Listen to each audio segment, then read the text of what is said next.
and welcome to Tabletop Gaming. My name is Charlie and today we are taking a speedy look at the game Skull. Now, this is a fabulous entry-level game of bluffing and deception and trying to figure out what your friends are doing, and is perfect for those people who are slightly new to games or just want something light to play with. Now, what you're going to try and do is sort of work out who in your group has the skulls and try to avoid them. So with this, everybody gets their player tile. That's just for you to keep an eye on where you're at. So one side has a skull and one side has a flower. You're going to be placing it skull side up first, and you're going to have your tokens. There are 4 tokens. They all look identical when you lay them down, but when you turn them over, it might be that you have a beautiful flower, or it might be that you have a skull.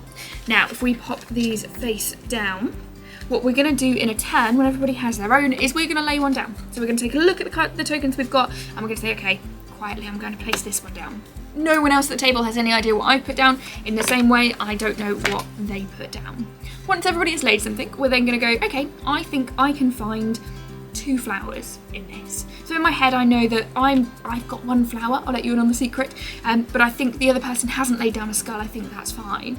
We maybe then go around and that person says, actually, yeah, absolutely right. I think there's only 2. That stays with you. Or the other person might turn around and say, actually, I think there's 3 flowers and I'm going to try and prove it and I'm going to try and find them. What they'll then need to do is overturn the ones that have been placed in an attempt to find them. So highest bidder will attempt to find them. If you are successful, what you'll do is you'll overturn your player card so you see the flower side, and you only have to be successful twice in order to win the game. Now, that sounds really simple, right? And of course, it is. The problem is that what if that person who has done that has then looked at those and gone, right, I think, fair enough, I put a flower down, I think you put a flower down, I think you put a flower down, but you overturn it, and that flower happens to be a skull instead. Oh boy, that's going to make things more tricky for you. You are going to lose one of your tokens, which means you have less to choose from, and it's harder to work out what you've got and what you're doing. What that means is, because there are so few tiles anyway, it keeps the game nice and short and nice and fun, but also you'll find that bidding starts getting you questioning. So if they're saying they can find that many, does that mean that they've got a flower? Does that mean that I think I can get one more than they can? The push and pull and the trying to work out what your friends have done is great fun, but there's also room for bargaining. So we always play it sort of like, if you can tell me what this is, I will offer you a sandwich.